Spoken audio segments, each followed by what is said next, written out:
The Overwhelmed Brain is a proud provider of self-empowerment for your personal evolution. Are you annoyed by affirmations?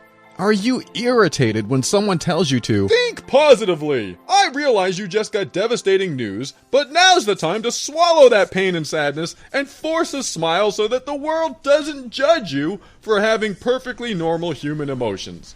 Do that, and you'll be happy all the time like me. Ha ha ha. Now excuse me while I whistle so loud that everyone in this store will have no choice but to hear what I want them to hear, instead of being at peace in the silence of their own thoughts.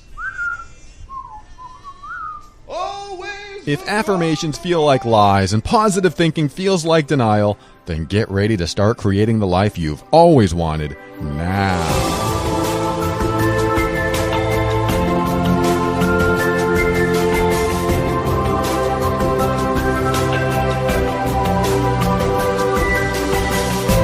Hello, this is Paul Coliani, host of The Overwhelmed Brain, the personal growth show for the critical thinker.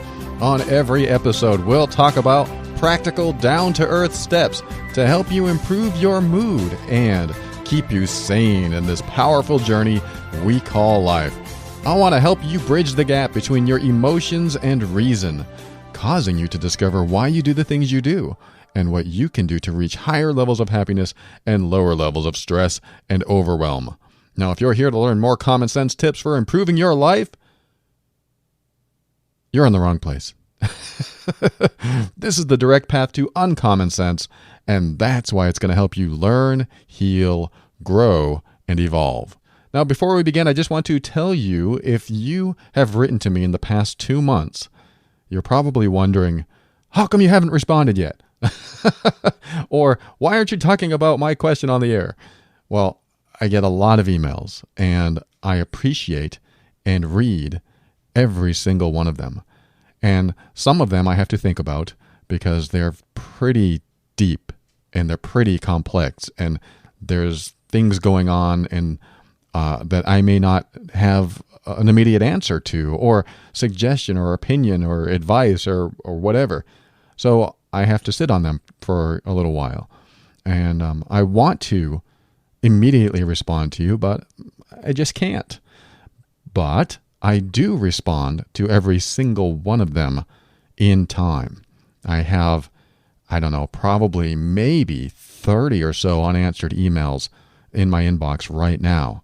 So to you, I apologize. It is not my intention to make you wait, and so you have to continue dealing with the situation that you're in, or if you're not sure what to do next and you're just waiting for maybe some extra piece of information that I can give you that might help you have some forward progress in what you're going through. So I apologize to you. I'm sorry I can't answer right away. That's one of the reasons I came up with the TOB Patron program, and one of the options in there is to get immediate replies at least within 48 hours. I do my best so that you can get faster access to me when you need it. And that's why I put that option. If you're interested in that program, just go to theoverwhelmedbrain.com/member. And of course, that's one of the levels in the program. You get other incentives with that program, like private episodes that you won't hear anywhere else, and group coaching and things like that. But the reason I'm mentioning this is because, every episode I have an Ask Paul segment. But because I've been receiving so many emails, I've been stretching these episodes to basically be an entire Ask Paul episode. And I think it's helpful because no matter what, like I used to have the quote of the week, or something I used to call quick quote of the day or something like that. And that would be a subject matter that I would talk about and expand upon and give you my insights or opinions or what I thought about it. And we would just go into the next segment, which is Ask Paul. But instead of having the quote, now I'm basically telling you longer quotes, which are emails. So I just read these longer quotes and then I give you some of my insights there. I haven't heard anyone complain going, "Where's the quotes? I love the quotes."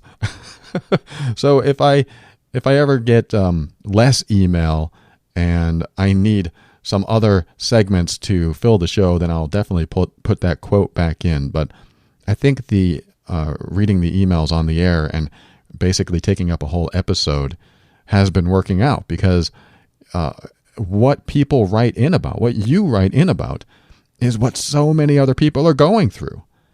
Now, I will say that lately, 98% of the emails that I get are about relationships.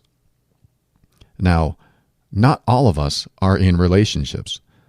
I am in a relationship, and it is possible that at one time, if you're not in one now, you were, or you're going to be, because that's what we do. We get into relationships. Sometimes romantic, sometimes platonic, sometimes family, but they're all relationships. And every email that I receive applies to relationships, even when the email is not about relationships. So I'll get letters about, my wife does this, or my husband does that, or I am in a situation that I'm not sure if I should stay or go, and what do you think? Or here's what happened to me, and I got angry, and I said this, and I said that. Is there a better way to handle it?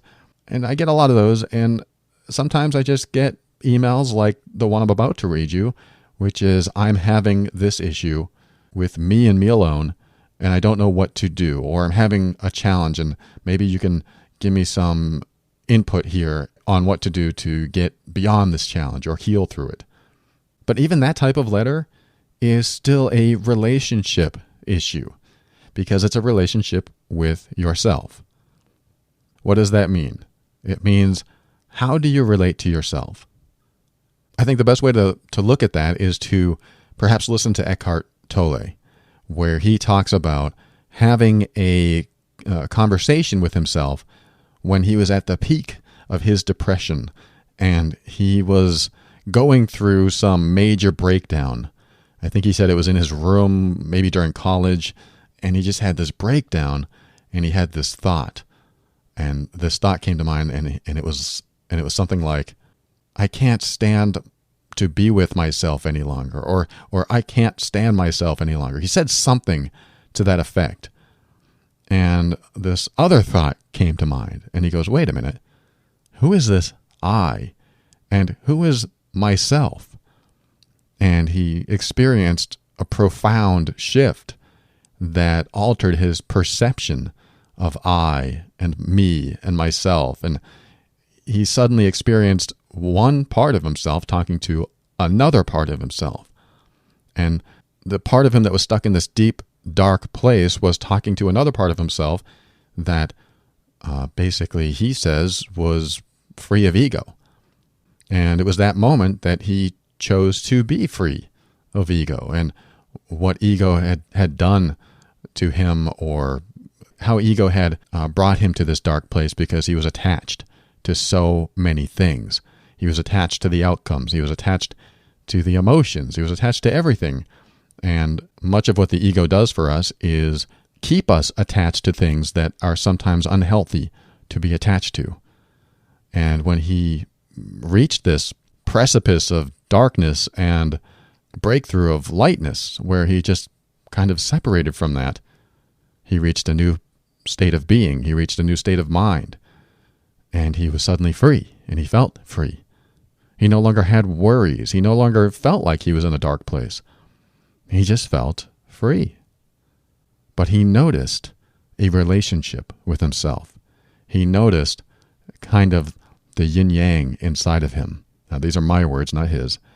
But when I remember his story and think about how it relates to some of the stuff I teach, I think about how when he reached that point where that separation took place and he let go of whatever he let go, it was sort of the self-centered, high ego state of being attached to all these things, relating to the part of himself that wanted to be free of all of that.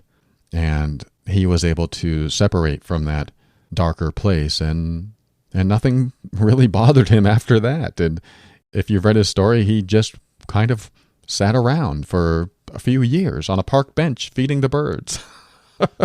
I don't know if his parents were taking care of him. I don't know if he had a house or shelter or anything like that. He just sat in the park, he said, and eventually he wrote a book, and then the book was able to provide him money to live, and he's just lived a different life since then.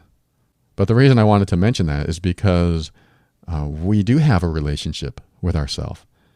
And sometimes that comes out in our inner dialogue, our self-talk, where we talk to ourselves.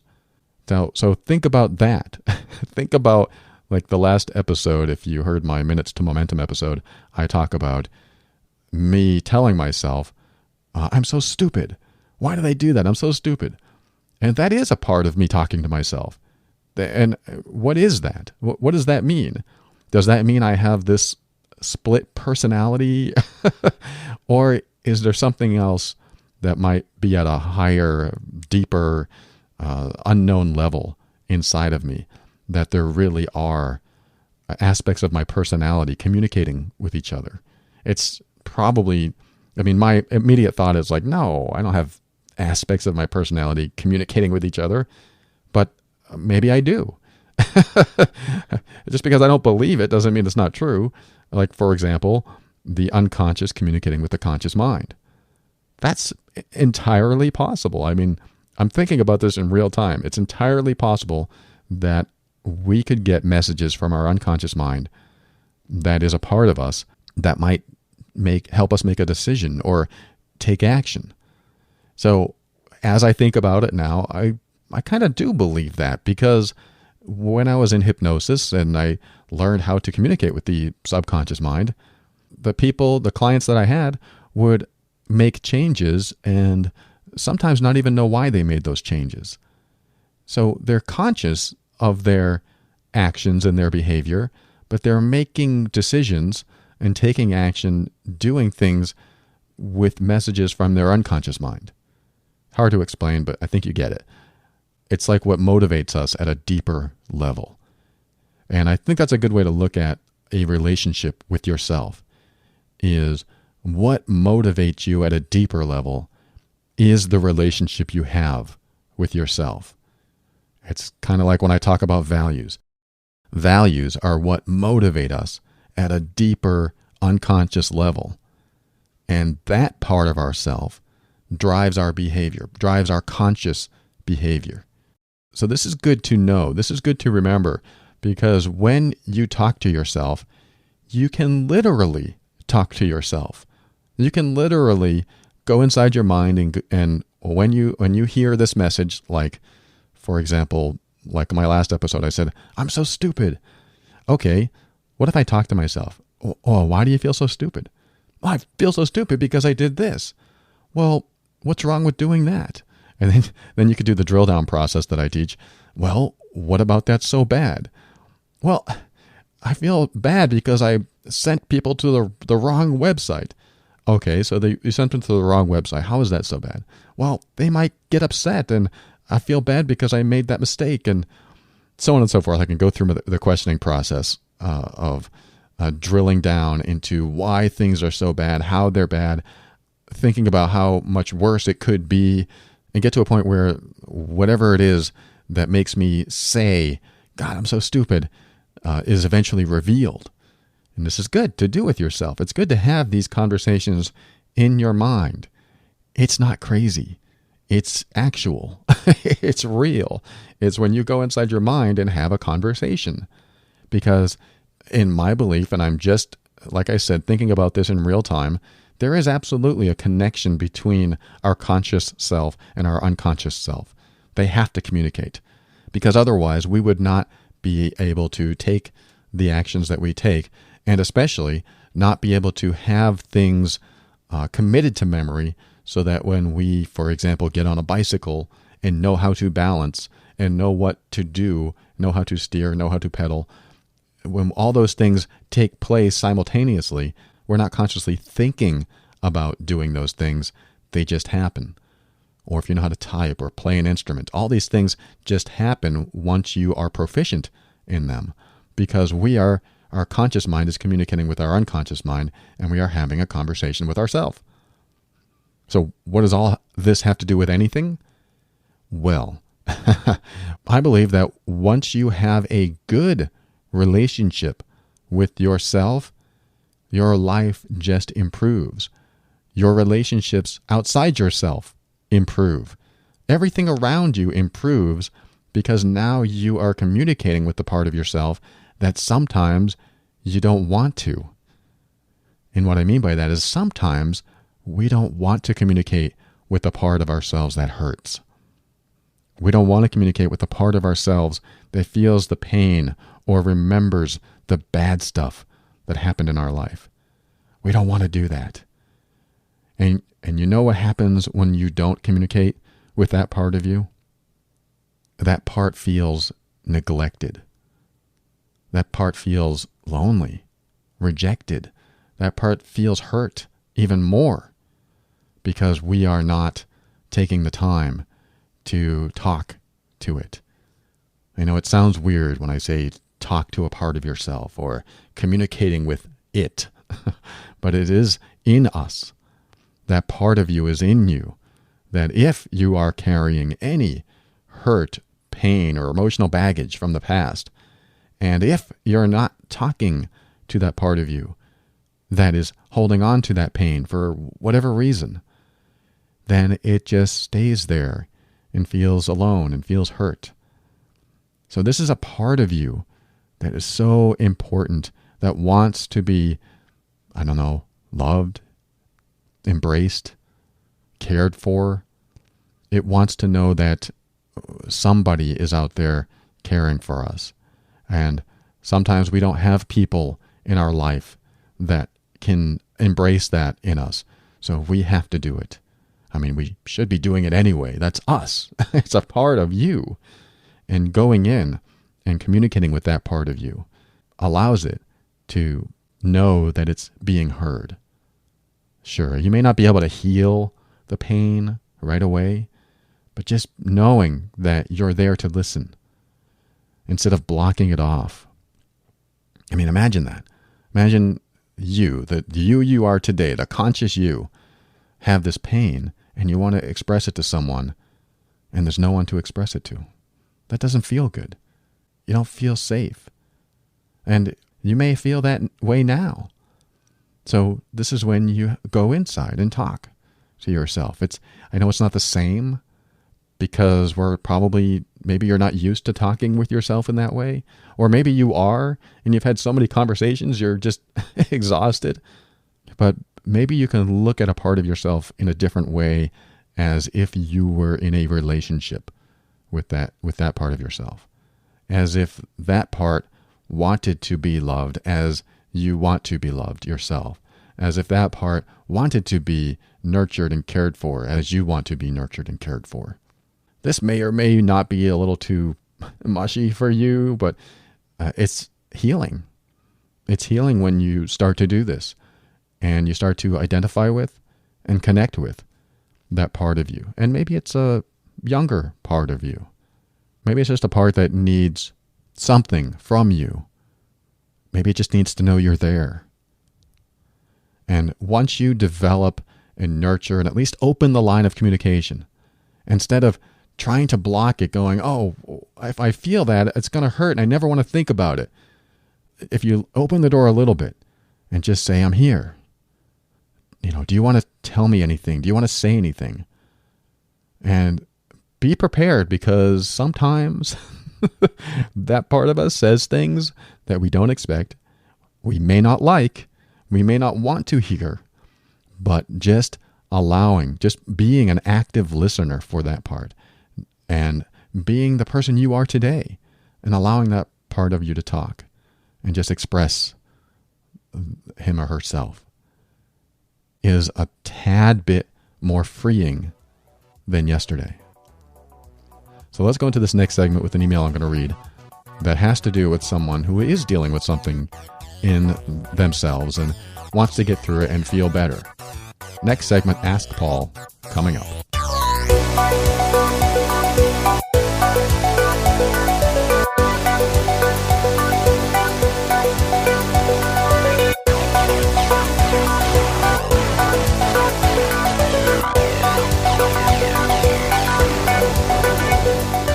All right, once a week I tell you about getoutofthemess.com, and we usually have Asha on to tell us a story or two about how to use the service, how she's used the service, and we just haven't been able to coordinate schedules lately, so I haven't had her on the show.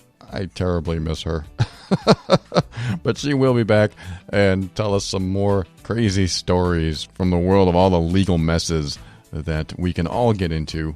But I want to just quickly mention that Legal Shield, which is basically an on-call legal service. Whenever you need legal advice or have any legal questions at all, you can contact them and they will talk with you for a low monthly payment. The personal plan starts at something like $18 a month, and I think the business plan is like $39 a month, and it is well worth it. I mean, think about if you have your own business, how many business things require some sort of legal assistance? Just contracts and debt collecting and just turning your business into an S Corp or an LLC. Some of the things that I have to consider as well, which is why I use this service. It's really a no-brainer for me, and I believe it is for you too. So if you want to get connected with this service, contact Asha. She can be reached at 678-355-8777 or go to getoutofthemess.com and check it out. Just reach out to her and ask her if this service is right for you. It's getoutofthemess.com.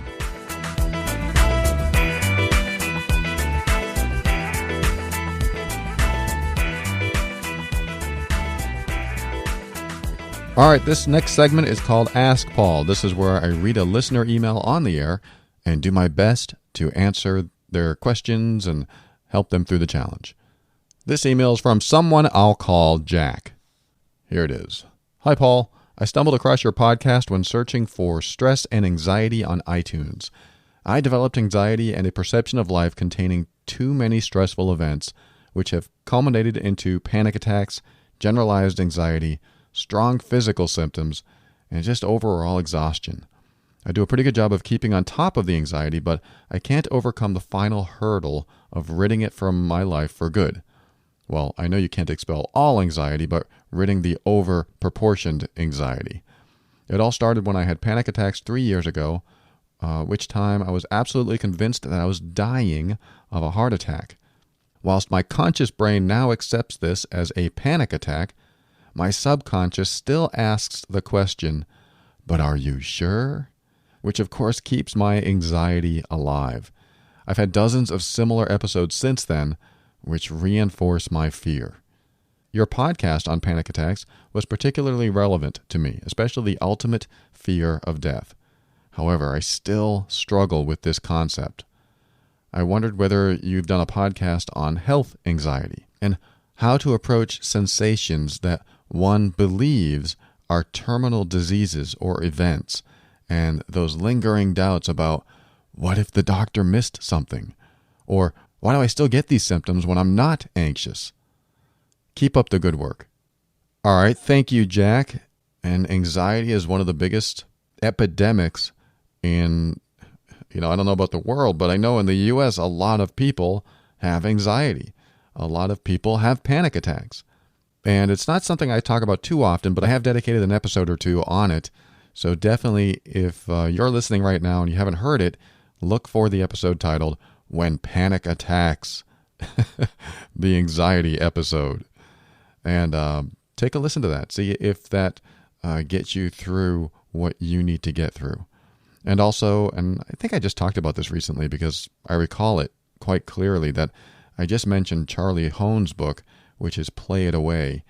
I had him on the show like a year and a half ago, I think, and he talked about how he had pretty much the same symptoms you had. He was working nonstop, hours and hours and hours, and getting anxiety at his job, and he just couldn't get over it. He tried everything, and he couldn't get over it. So he suddenly discovered that playing helped and then eventually cured his anxiety. So I'm not going to sit here and tell you that there is a cure for anxiety. That's not my place. Nor do I know every single aspect and facet of anxiety as a whole, like health anxiety or generalized anxiety. But I do know that I've experienced it, and up to the point where I've had panic attacks, and I've learned how to get beyond it. I've learned my way of getting through it. And my way is somewhat unorthodox, but it does work for many, many people, and it may work for you too. However, you listened to that episode on anxiety, so maybe it didn't work, or maybe you didn't understand something that I said. Like you did say, I still can't, what did you say? You said, I still struggle with this concept regarding the ultimate fear of death. And let me just explain what that means. When you are having an anxiety moment, or when you are feeling anxiety, it is a fear of something that might happen. It may or may not happen, but we develop a story in our brains, and this story becomes a reality that we choose to be afraid of. So this reality that we create in our mind really is just a story, but we believe it will come true, and we're worried that if it comes true, what are we going to do? What's going to happen? What's going to happen to us? We have all these fears that come up if it's true. It's sort of like looking at your bank account, getting lower and lower and closer to zero, and wondering, oh my God, if it gets to zero, what am I going to do? What am I going to do if I have no money? I mean, I can't buy food. I can't pay my rent. I can't pay my bills, or whatever's going through your mind. You start getting anxious. What am I going to do if this happens?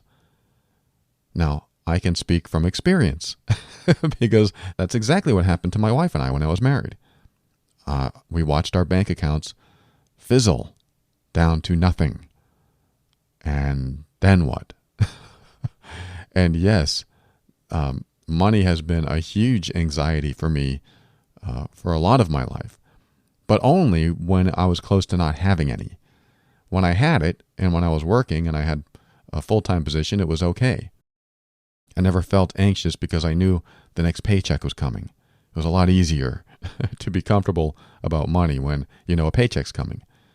But when you lose your job and you're behind on your rent and your bills and you can't find other work and you see your bank account dwindling down to nothing, thoughts come to mind. Thoughts of, what am I going to do? Where am I going to live? How am I going to eat? How am I going to support myself? How am I going to support my family? All these thoughts come up because we concern ourselves with what's next, what's after that. And they're valid concerns. Are they valid enough to be anxious about? That's the hard part, is not making them valid enough to be anxious about. And it's almost impossible. It really is. I mean, even today, if I looked at my bank account and saw it getting closer and closer to zero, I would probably develop some anxious thoughts. But here's the difference between developing anxious thoughts that are harmful for you and developing anxious thoughts that are helpful for you. When anxiety starts to hit you for any reason, think of it as a signal to do something about it. This is maybe step one. Think of anxiety as a signal that I need to address this before it gets worse. And this signal is telling you that you need to do something. And for me, it was, hey, my bank account's getting lower and lower, down to zero. I need to do something about it. All right, so what am I going to do? I'm going to find work. I'm going to take action. I'm going to move towards a solution. So anxiety is the signal for you to move towards a solution. Okay, great. I'll look for work. Weeks later, still no work. I'm still not getting a job. Oh, great. The anxiety's kicking back in. Step one's not working. But step one has to be followed. You have to follow and do something towards a solution. But what if your anxiety is about your fear of being around people or fear of being judged from people? Well, that's where step two comes in. Step two is stepping into the fear. I don't really prefer that term, but it's good enough for what I'm talking about today. Stepping into the fear in the sense of whatever you fear Make it happen faster than slower. Now, this is where it gets a little unusual. If you fear being judged by someone, then go to that someone and put yourself in the fire. Not literally, but put yourself in their judging eyes right away. Get it over with. You've heard that term, eat that frog. It has to do with the first thing you want to do when you get to work is call the hardest client. The first thing you want to do when you wake up is do that thing that you don't want to do most. Whether that's exercise or talk to someone you don't want to talk to, call someone you don't want to call. Whatever it is, do it first. Getting it out of the way helps resolve the anxiety a lot faster. So step 2 is do it as fast as possible. Whatever you are afraid of most, do it as fast as possible. Now someone's going to say, I can't do it. I'm too afraid. I don't want to do it. I fear it. So which I would say, okay, so you prefer to have anxiety over stepping into what you fear. Of course I prefer not to have anxiety. I would rather just get it over with or not have it exist at all. All right, it does exist. It will happen. How about that? Oh my God, no, it will happen. This is step 3. Accept that what you think is going to happen will happen. Accept it. It's going to happen. And this is terrible. This is a terrible feeling because now we're not only thinking that it might happen and what are we going to do if it does, but now we're accepting that it will happen. And oh no, what do I do now? Now I really feel a panic coming on. But that's not the only part of this step. This step also includes asking yourself the question, why is it so bad if it does? Okay, my bank account's going to reach 0. Why is that so bad? Why is it so bad? Well, if I have 0 money, I can't buy food. Okay, then ask yourself the question again. Why is that so bad? Why is that so bad? That's a stupid question. You're allowed to say that. Because if I can't eat, I'll die. And I'm really running to extremes here because, there are places that provide food. There are family and friends that provide food. You very likely won't die from hunger. But, let's put it on the table. Let's put it as a possibility. Okay, so you die. How is that so bad? Now, this is where the brain twists around and says, what? What are you talking about? I want to live. Yeah, but let's just say you die. Why is that so bad? The reason I asked that question, and this is where I'm going with you, Jack, is because this is a place that we never consider going in our mind. And because we never consider the possibility that death is an option, we never consider other options. We never consider other possibilities. We stop ourselves from thinking of the worst thing that could possibly happen so that we don't have to fear it. But there's 2 reasons I take you there, and one of them is to consider the worst case scenario because when you do, things that lead up to that aren't so bad. If you've been listening a while, you've heard me talk about this, but things leading up to what the worst possible thing that could happen aren't so bad. Suddenly, having no money is a lot better than being dead. Sorry to be so blunt, but having no money is a lot better than being dead, in my book. But it's not like we want to, but let's take it to extremes and see how much worse it could get. Having no money is a lot better than being dead.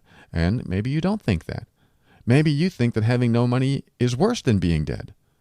So what's worse than having no money? What's worse than that? How about going to prison for the rest of your life? That would probably be worse than having no money for a lot of people. It would be for me. I wouldn't want to go to prison for the rest of my life. So I think about that. What's that like? Ugh. I don't like it. Okay. Is that worse than having no money? Ugh, yes. Talk about how bad it can get. That would be pretty bad for me. I couldn't handle it. But I'd rather have no money. And now I think, okay, am I still anxious about having no money? Well, the thought might come to mind of, yeah, but I'm not going to go to prison. That's not going to happen. All right, but are you still anxious about having no money? Well, yes, because if I have no money, then I won't be able to take care of my family. And now you start looking at all the aspects of what you're anxious about. Okay, what are the results if your fear came true? If what you fear came true, what are the results? What's going to happen beyond that? Because we typically don't visit these results and figure out how bad they're going to be or not bad. We just don't go that far because our brain blocks us from experiencing any more fear because we're already in fear. So we block, even unconsciously, going to these places so that we don't have to deal with them. But the problem is we do have to deal with the anxiety of not thinking about what's worse. So we stay in anxiety. And eventually, a panic state comes in. And what is that panic state? In my non-professional opinion, panic arises when you resist feeling anxious. Panic arises when you resist what might happen. And the resistance inside of you causes you to feel worse than you already feel. So you feel anxiety and you go, I don't want it to happen. I don't want to feel anxious, so you feel more anxious. And I don't want this thing that I fear to happen, so you feel even more anxious. And this compounding effect exponentially multiplies the feelings that you're having, turning into a panic attack. Again, this is my non-professional opinion. I'm not a medical doctor, and everything I say you should not listen to, and go to a medical professional immediately if you have any symptoms at all that you think you might need a doctor for. I just look at the mental state and what it leads to.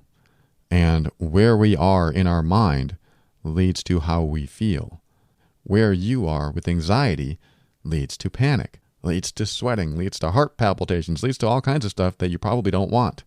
But why does it come? Because we try to avoid what we fear. And avoiding is resistance. You can feel resistance. You can feel it when you're like, I don't want that to happen. I don't want whatever I fear to come true.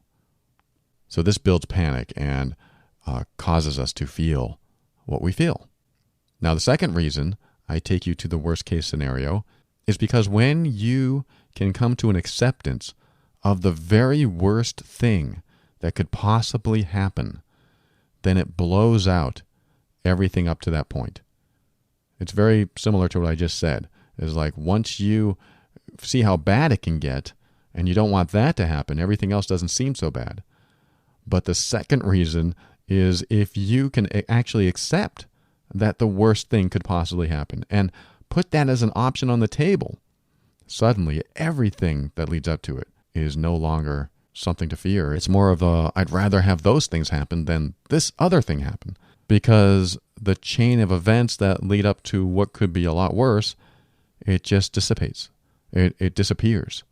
It no longer has control over you because you went down the spiral and figured out what it was like to experience how bad it could possibly get.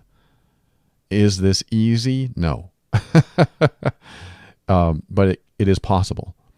And this is why I take you there, is to get to a point where, hey, you know what? I could end up in prison and get beat up or killed. Boy, that would be pretty bad, but let's just say that's an option. All right, let's just say that's an option. You may not accept it as an option, but I tell you what, it's going to feel a lot better when you're in a crowd of people going, wow, I'd rather be in this crowd of people than that prison. It's a comparison game, really. We're comparing what else could be bad to what's happening in the moment. Now, this isn't like all-purpose, this works 100% of the time advice. It's just a philosophy where you start to go, well, how much worse can this get? Like, I remember when I was working in IT, I was working in the hospital, and I got this phone call. And they left a voicemail, and it was, I think, one of my managers. And he said, come down and see me when you get a chance. And I listened to this, and my first thought was, oh my God, what does he want? I got anxious, and I started feeling this anxiety, thinking, oh, what's happening? I don't know why I'm feeling this way. It's just he's just telling me to come down and see him when I get a chance. And of course, I can equate that to being in school. Like report to the principal's office. And then that feeling comes over me, and I go, oh no, I'm in trouble. I mean, it could have been anything. It could have been, hey, we want to give you a raise, or hey, we want to give you 2 weeks off, which I knew it wouldn't be. But I didn't know what it was going to be about, so I had this anxiety come over me. So I had to take a break and go, what is this anxiety about? Why am I anxious? I'm a grown man. I shouldn't be anxious about this. So I went into a room by myself, and I thought about, okay, first of all, what could it be? And my first thought was, well, he could have found something I did wrong. And okay, that makes me anxious. Okay, well, if he found something that you did wrong, how is that bad? Well, he could be upset with me. Okay, if he's upset with you, how is that bad? Well, maybe he won't like my performance. Maybe it'll go against my evaluation. Maybe he'll even fire me. All right, he fires you. How is that bad? Well, if he fires me, I have no money. Okay, how is that bad? And so on and so forth. You heard me go through the process. But what you're doing is drilling down till you get to the place that your anxiety stems from. Because this is what Jack was talking about in his letter. He's like, I'm struggling with the concept of the ultimate fear of death. Because in my opinion, a lot of our fears are an ultimate fear of death. I mean, it doesn't seem so in the trivial moments that we have in our life. But if you think about it, or at least if I try it on, I think about, if I don't have any money, I don't have a place to live. And I might live on the street. And then I ask myself, okay, how is that so bad? If I live on the street, then no one's caring for me and I'm alone and maybe I feel unloved. Okay, how is that bad? Well, if I feel unloved, then I feel like no one will take care of me, and I'm starting to say the same answers. And, well, how is that bad? Well, if no one takes care of me, I might die. Okay, how is that bad? And then that's where the brain starts to twist and figure out why I fear death in the first place. Why do I fear death? Why do you fear death? What's so bad about it? If you're a very religious person, maybe you fear death for religious reasons. But I think about dying and I go, wow, I don't know. I guess there's nothing to fear, because my belief is that you just wink out and you're gone. And you might believe there's reincarnation. You might believe you go to heaven. You might believe you go to hell. And if that's the case, I'm taking you back to step number 2, where you take action so that doesn't happen. You take action so that the worst case scenario doesn't happen, and you start to do things a different way.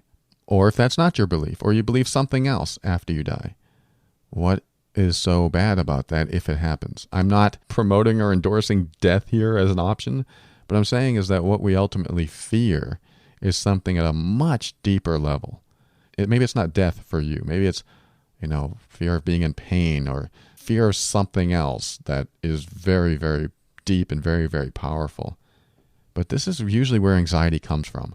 It's a deeper level set of beliefs that we fear might happen, and we're not sure what we're going to do if it does happen. And let me tell you something else that gets rid of anxiety. If you still can't get beyond this just using your thoughts alone, like you're in a situation and you get anxious and you're looking around the room and you're thinking, I'm anxious, what do I do? And well, Paul said to go up to that person and purposely choose to be judged. How about that? If you have a fear of getting judged, just get it over with. Okay, that's what I'll do. It's a huge, bold step for me, and I'm scared as hell, but I'm going to do it. And I'm going to walk up to that person, and this is probably step 4 of what I teach a lot, is just tell them, look, I'm anxious. I feel like people are watching me, like they think I'm ugly, or they're laughing at my clothes. You don't say exactly that thing, but you find someone to talk to and you just express what's happening in the moment. I'm feeling anxious. And when you do that, it immediately releases some of the anxious energy, because what you're holding in is your fear of people seeing you anxious too. So if you go up to someone and say, I'm anxious, and then they can ask, why? What's wrong? Well, I'm anxious because of this. And then they'll say, what? That's nothing to be anxious about. Or not. But no matter what, it still comes out of you. It's that pressure release valve. It comes out and it feels better.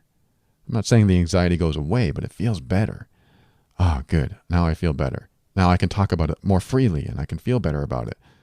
This is expressing what you feel in the moment. And this is what I've talked about before when I had to introduce myself to a bunch of people and I used to feel nervous. Just expressing how nervous I felt doing it in front of those people, it released all the stress. It released the anxiety and nervousness around that. And it also spread all over the room because it broke some of the tension in the room from other people that might have felt that way too. So it has an infectious effect when you do things for yourself. It allows other people to feel comfortable around you too. Because almost 80% of the time, if you're in a room full of people, there are others who are feeling the exact same way. And it gets sort of comfortable to know that you're not the only one who feels this way. Because it's true. You are not the only one who feels this way. So really, the entire idea behind getting over or getting past anxiety, or at least at a level where it's not so debilitating that you need to take medication. For the most part, I'm talking about general anxiety or even panic attacks. In my life, the fastest way to get beyond a panic attack is to make whatever I fear happen as soon as possible so that I'm no longer fearing something ahead of me. I'm in it. And once you're in it, there's a whole new set of things that happen. But you're no longer anxious, but now you have to deal with it. And that's a much better place to be, believe it or not. It's much better to be in the space of having to deal with it in the moment. If your car gets a flat tire, oh, the anxiety that kicks in. Oh, I'm in the middle of nowhere, or I'm 20 miles from home. Oh, now I'm not even sure if I have a spare. So then you check and you don't have a spare. Now you're in the middle of it, but now you're thinking, how am I going to get home? So you start walking. And now you're not thinking about how you're going to get home. You're just walking. I know there's more to it. It's more complex. And there are so many other situations that we deal with anxiety that I'm not addressing here. It is complex because we think about a future that may or may not happen, but we try on all the scenarios if it did happen. And if it does happen, well, what am I going to do then? And I could get hurt, or I might get yelled at, or I might get fired. All these scenarios that we just make up. And all we have to do is imagine, okay, I can be okay with getting fired. I can be okay with being homeless. I can be okay if this kills me. This is extreme thinking, I know. But imagine if you could walk through the fire like a warrior and not feel the effects of all the stuff that we make up in our mind. That's really what it comes down to. As soon as you stop having fear of some of the worst stuff in life, then the little stuff doesn't really affect you as much. It happens, things are going to happen in our life that are unexpected, and we might get anxious about it, but use it as a signal to take action. And for Jack, the person who wrote the letter, the ultimate fear of death that you're struggling with, you don't have to welcome it. You don't have to not fear it. It's just a matter of being okay if that is your destiny. And I hate to say it that way because it's just so out there, but think about what you feel if you're dead. And this is, like I said, this is very unorthodox, and I'm not saying that that's the answer. I'm saying that when we're anxious, it's usually because we fear something at a deep, deep level, and it might have to do with death sometimes, because we just want to exist and live and thrive and be in that survival state. Think about what it would be like if you didn't fear that. What would that be like? Try that on. What would it be like if I didn't fear death? Well, okay, that's pretty good. That's a pretty good feeling because now I'm taking bigger steps into bolder things and taking more action on things that maybe I used to fear before. And I think one thing you have to do when you are feeling any type of anxiety at all is to keep checking in going, why am I anxious? What's causing this anxiety? Okay, what would happen if what I believe to be true comes true? Oh no. Okay, how is that so bad? Oh, it's terrible. It's terrible. Okay, let's just say it's terrible. What's the result of that? What's going to happen the next day? And what's it going to be like a year from now? What's going to happen? What are the events that are going to unfold from that one thing that I fear coming true? Because if it comes true, what's it going to be like in a year? I mean, when you think about it a year later, it doesn't seem so bad. So I hope this helps, Jack. I don't know if it's going to help you get over an ultimate fear of death. And, a lot of us have a fear of death. And sometimes that's what drives us. And I choose not to be driven by fear. I choose not to be driven by what-if scenarios. I choose to be driven by the actions I take in the moment and the plans I have for my future. It's that toward and away from strategies that we apply in our life. Do I always want to move towards something, doing things for myself that I want, or always move away from things that I don't want? And those things that I don't want, if I fear them, then maybe I need to face them because I'm sick of fearing them. So I'm just going to face them and get this over with. I hope this helps. And certainly if you do have health anxiety or generalized anxiety or any condition that you just think you can't handle on your own, see a medical professional. Thank you for listening to this segment. We'll be right back.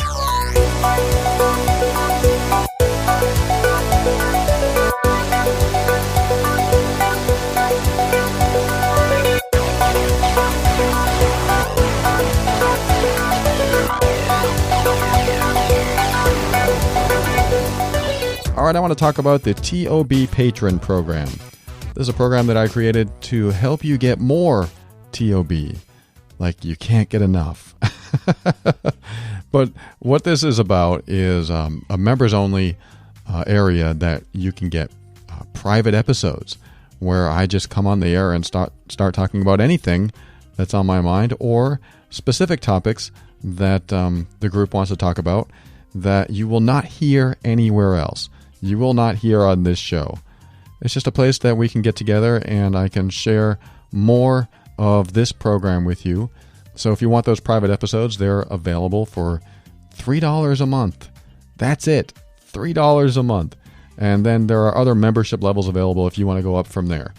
Like the next level will give you first in line to get your questions answered on the show. So if you have a topic that you've been wanting to hear and you sent me an email and I didn't talk about it yet, you'll be first in line. So that's a little benefit there. And you also receive the worksheets as they're released.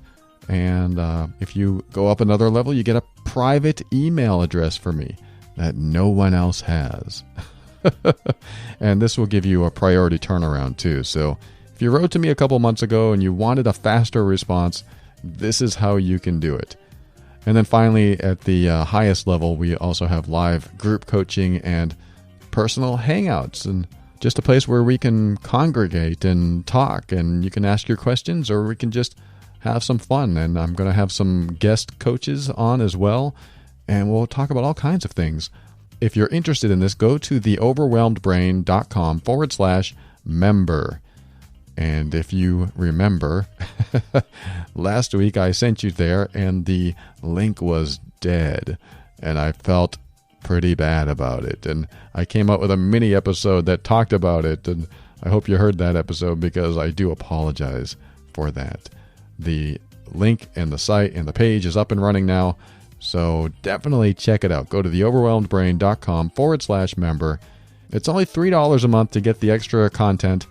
And not only will you be getting those benefits and more, but you'll be helping the show out too. So this is a way to keep us going and keep giving you more and more of this, hopefully getting better all the time, or at least hitting on the topics that you want to hear about, helping you achieve a new level of personal evolution.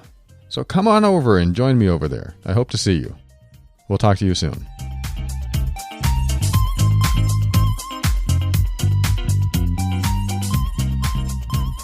All right, we have time for one more Ask Paul email. Like I said, I get a lot of emails and I want to fit as many into a show that I can.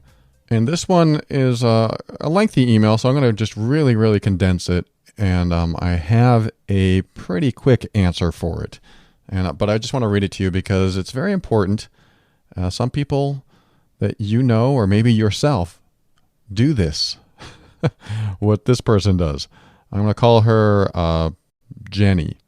And Jenny writes, I listen to your show all the time. And like I said, I'm going to condense this really quick. I came into a relationship a few years ago, and he moved in, and my kids grew to love him. And then he moved out, and then he was with someone else, and then he moved back in, and then he was with someone else when he moved out again. And the email goes back and forth, quite a bit of him moving in and moving out. And every time he moves out, he finds someone else, and then he begs for forgiveness to come back. And then he says something that he holds against her every time he comes back, like, you said things that hurt me, so that's why I keep leaving. I keep thinking about those things that you said that hurt me. And so she's taken aback like 4, 5, 6 times, and it just keeps coming back at her, and she's finally sick of it. And I'm thinking, this is good. Finally sick of it. Good. So her question then goes into, where do I go from here? How can he move on so fast from me? Why does he keep coming back and hurting me? I take responsibility for allowing it to happen, but as a person, how can you keep doing this to someone over and over and over? I don't want him back once he's done doing his dirt. I'm tired. I'd love your opinion about this, and maybe I'm not seeing something I ought to be seeing. I haven't changed appearance-wise, and I would like to think that I am wiser than I was 3 years ago. His parents were drug addicts. Dad overdosed and died when he was a child, and Mom got clean a number of years ago, and he's the baby of the family. I came from a house with both my parents who had me when they were in their teens, and they were very abusive, domestic violence in my house as a child, and emotionally and physically abused by my mother. I am the oldest child. Please help me. So, Jenny, I've talked about the abused mind before. The abused mind is the mind that continues to raise the level of toleration, to raise the bar on how bad the abuse can get over and over and over again. There's something in how your brain is wired to continue accepting punishment over and over again and increasing that punishment over and over again. And what you're doing, and you said you take responsibility for allowing this stuff to happen, and yes, that's a great start. Take responsibility. The next step is to step out of the situation and see it as it really is. I'm going to give it to you straight. He knows exactly how to manipulate you and get what he wants. And he is very selfish, and he knows exactly what to say to you and what to do so that you'll take him back every time. He knows it. And when he notices that what he's doing doesn't work as well, he comes up with something else. And he's gotten very good in his life at manipulating circumstances for his selfish gain. So whatever he wants, he's learned how to get by decoding your behavior and your responses. And he does this very easily because all he has to do is test boundaries. You know how a child will push the boundaries of their parents, and I just said this in a coaching session the other day. They'll write on the walls, and one of the parents will come in and go, "What are you doing writing on the walls?" And the kid feels sorry. "Oh, I didn't know. I'm so sorry." And so then they write on the floor the next day, and he's like, "What are you doing writing on the floors? You said not to write on the walls." So the kid is like, he's not maybe doing it on purpose, but sometimes they do. They figure out at what point the parent gets angry. They figure out at what point the adult or caretaker in their life will reach their snapping point. And kids do this constantly, minute by minute, trying to figure out what is allowed and what's not. And they develop quite a criteria in their head of what they can do and what they can't do. So what they do then is then do as much as they possibly can right up to that breaking point, right up to that point where you can't stand it. They will rub that wound raw until you break. And unfortunately, some adults are like this too. They never grow up, and they probably don't care. He has learned where your boundaries are, and he keeps pushing the limits purposefully, knowing that he'll eventually get what he wants. Maybe you are a giving person, so he'll just exploit that givingness in you, that generosity in you, and he'll find ways to use that against you. Because if you're giving and you're kind and you're compassionate, then he'll act wounded because you'll want to help him. And this happens over and over again in many relationships where one person will feel sorry for the other person, and the other person can keep getting away with stuff over and over again because you're a compassionate, kind person. Where the failure starts, however, is asking what is right for you. And ask yourself this: do you want someone who commits to a relationship and sticks with you through the thick and thin, no matter what you've said to him, no matter what mean things you've said? Because if you want someone who can stick with you through the thick and thin, then he's not the one. He's not. Because what he's doing is using your words against you, even though you've probably apologized about what you said. So if he really is affected and he keeps coming back, then all he's doing is exploiting you and using you. Like I said, I'm being straightforward here. This is a problem. This is a dysfunction that you keep enabling in him. And the sad part is that he's very good at sounding and looking authentic. He's very good as acting as that wounded child that he feels like you beat him, and then you feel guilty because he convinced you that you beat him, even though it's not a physical thing. This is extremely unhealthy to continue. So any love that you have are probably characteristics that you enjoy about him, but he does not represent the person that you deserve in your life. Now, this leads to my second point, which is, what do you think you deserve in life? Do you think you deserve someone who just keeps you around just in case the rest of their life falls apart? I mean, think about that. You're always a backup plan. You're not a backup plan, but you are allowing yourself to be treated as a backup plan. But for what purpose? What is it that he gives you that you've not given a chance for any other man or woman, I don't know your preference, to give you? What is it that this person gives you that no one else has had a chance to do that for you?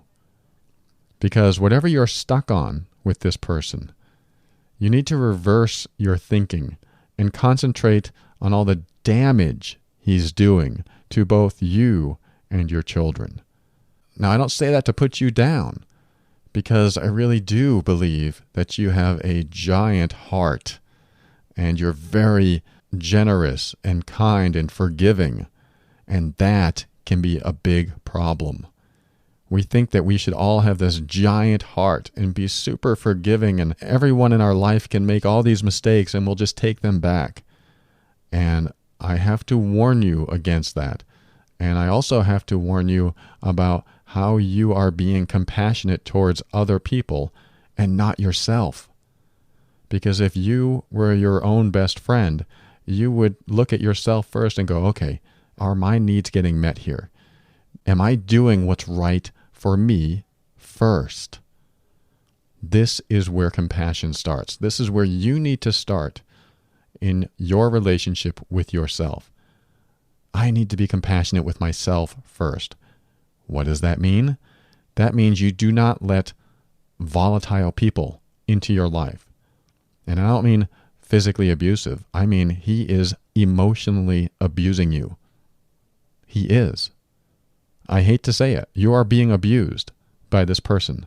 And you are allowing it to happen repeatedly. Not anymore, because you said you're sick of it. And I hope you're right. I'm never usually this straightforward with anyone, but this email concerns me to the point where I need to tell you it's time to let him go, because you are worth more than that. You are definitely worthy of being treated with respect, because there is someone out there who would love your generosity and reciprocate in kind and treat you like the queen that you are. And the only way to attract that type of person is to start healing yourself. How do you heal yourself? You start honoring yourself. You start being compassionate toward yourself. Stop exposing yourself to toxic people. Those aren't the kind of people you want in your life. And those are the kind of people that will keep you from progressing in life, that will keep you from being healthy in your relationships. Healthier relationships are easier to attract when you are healthy inside. And only a healthy person is going to let other healthy people in. If you are not so healthy, if you are more dysfunctional than not, because we all have some level of dysfunction, if you're more dysfunctional than not, then you're going to attract the people in your life that are at the same, if not worse, level of dysfunction than you are. And everything's going to seem great for the first few months until the dysfunctional needs are met, and now you want to settle into life a little bit more with the person, and you realize there's not much more than complementing each other's dysfunction. So what I want you to do is be single for a while and figure out what you need in a relationship versus what you want in a relationship. And also write a list of the things that you absolutely will not stand for in your next relationship. In fact, that's a good practice. Write what you absolutely want and write what you absolutely don't want in your next relationship.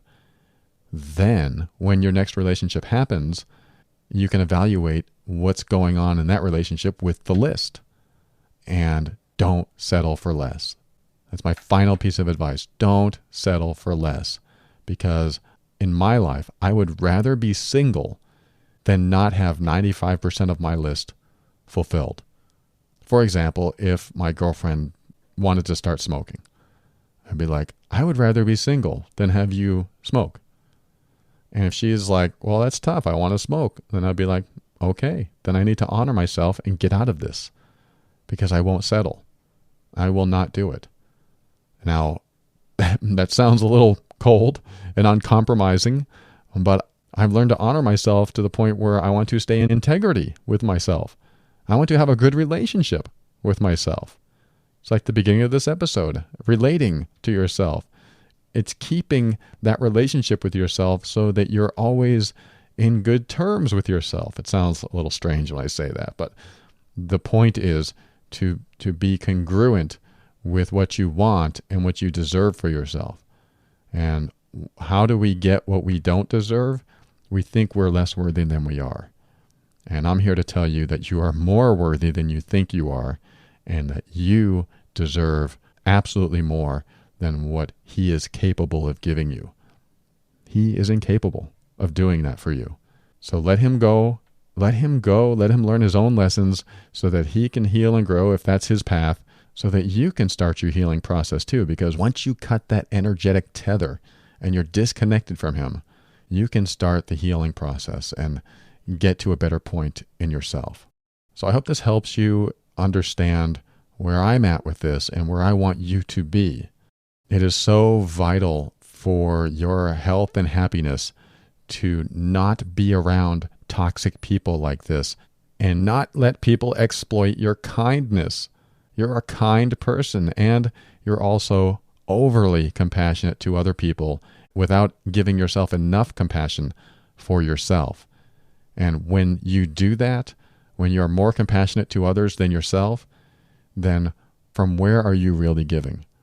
You're not really giving from a compassionate place. And after you show kindness and compassion, you're also left with a deficit of less for yourself. And that's a dangerous place to be. So I really hope this helps, Jenny. Thank you so much for writing. I want you to have a much better life than you've been having, because you deserve it, and your kids deserve it, And there's a lot to learn from this relationship and what you can bring forward into your life as experience and especially wisdom. Thank you again for writing. And thanks for listening to this show. I appreciate you tuning in, and I look forward to connecting with you once again next time. Talk to you soon.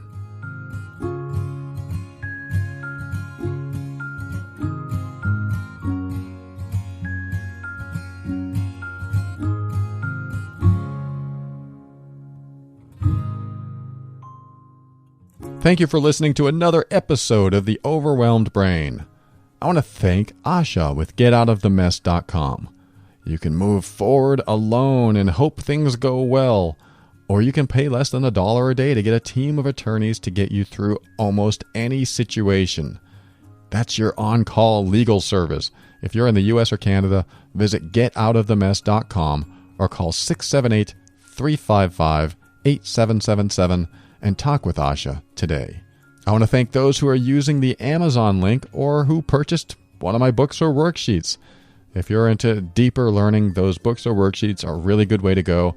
And if you're using the Amazon link, wow, I appreciate you. Thank you so much. That is helping, and your contributions and shopping habits are making a difference. Thank you again. I want to quickly remind you of the TOB Patron Program. It's only $3 a month, and you get more of this, more episodes. And not like these episodes that you hear now with all the music transitions.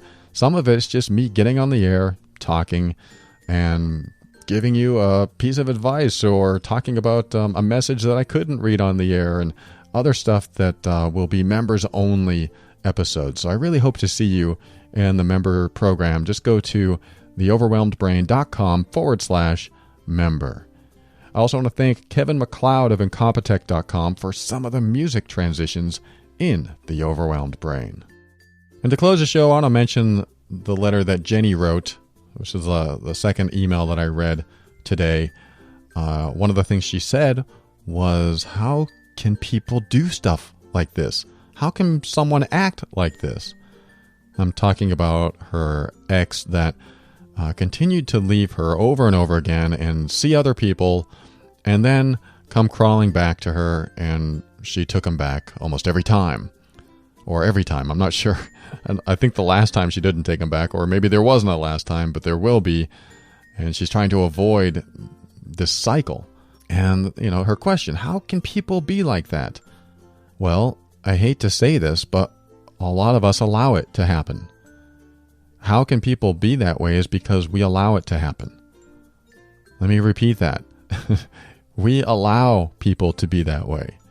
Now, before you beat me up, this is why I say this. Without supply, there is no demand, or there is a harder to fulfill demand. What you supply to someone is what they will demand of you. And when you are out of what you supply, they will no longer demand. Well, they can try to demand, but they won't get it because you are out.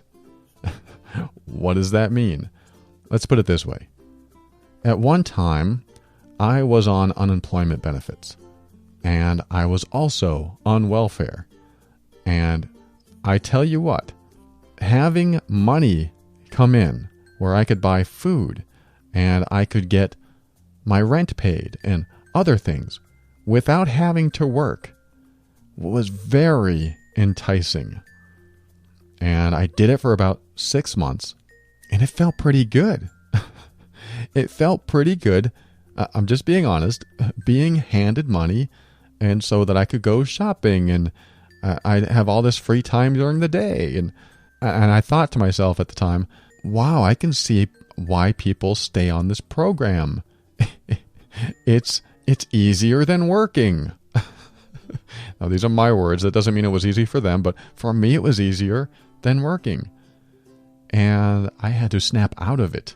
I was really entranced, knowing how easy it was just to get money and continue on a funded program that was already in place, and I didn't have to do anything special.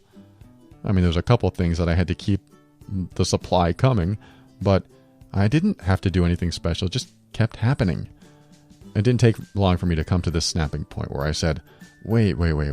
I can't stay on this program. This isn't right. I need to get off this program and make more money because it's not survivable. It's not like I can keep saving money at all. But it was very enticing. So that program was there, and it felt good knowing it was there, and I needed it at the time. But boy, getting used to it was hard to break because I was so used to the money coming in all the time where I didn't even have to go to a 9-to-5 job. That's so enticing. And this is what happens in relationships. Now, I did get out of that. I did finally get work, but I was part of that system. And it was a hard psychology to break out of. It was a hard pattern to get out of because it was so easy. It was just easy to be in that system. And when I finally got out of it and got back into the workforce and got back on my feet, I felt better. It was like, okay, now I'm accomplishing something. But boy, that was enticing, and I had to think about it, and where was I at in my head? And this is what happens in relationships, where one person continues to supply or enable the other person being who they are. When you enable someone's behavior so they continue that behavior without the consequences, without accountability, they'll continue because it's easy. They probably, for the most part, won't feel too bad for you because they're getting their needs met and it's easy. This is a typical codependent relationship with a lot of people.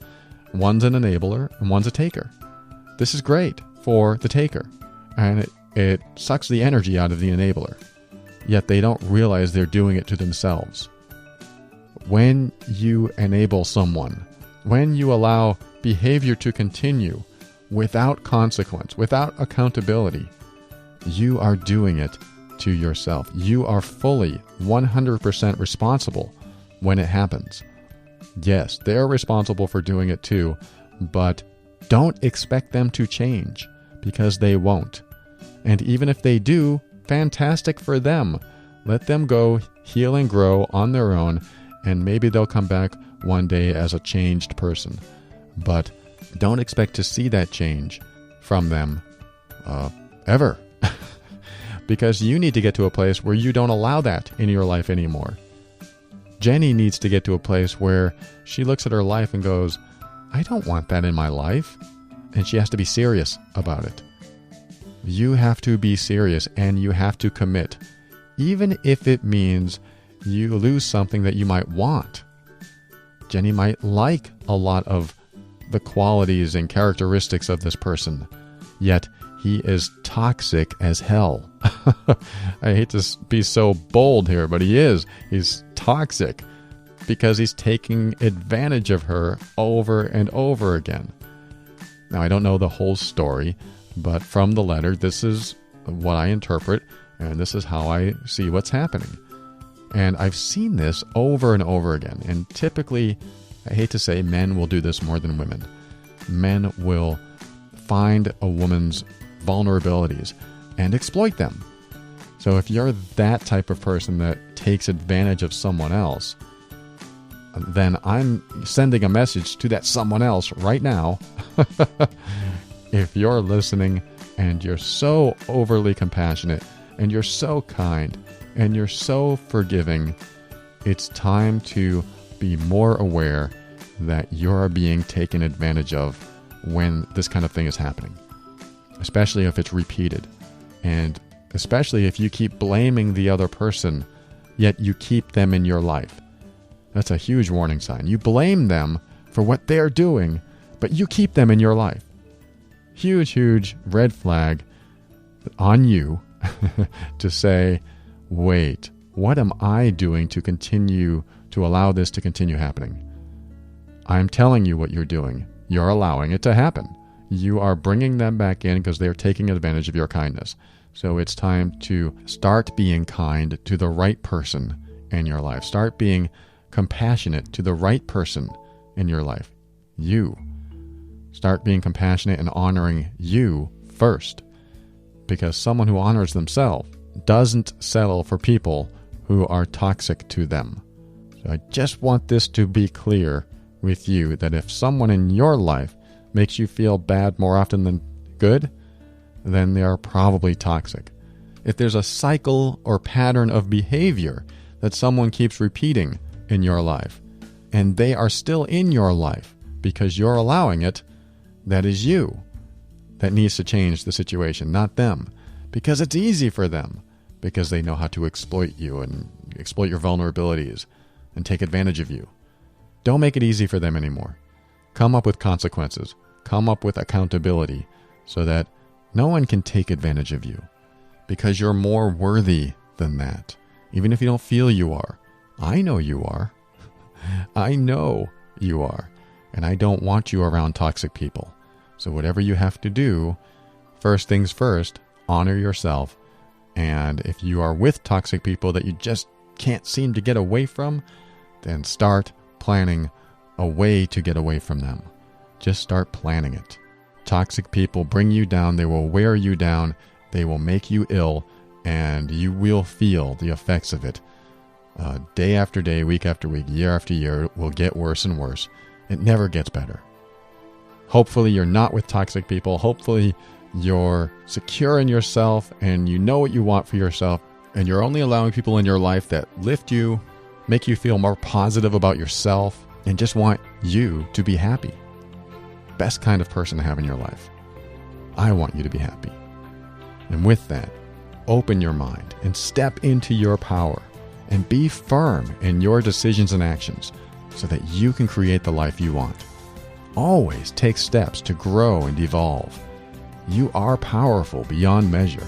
And above all, and this is something I absolutely know to be true about you, which is why I just said everything I did.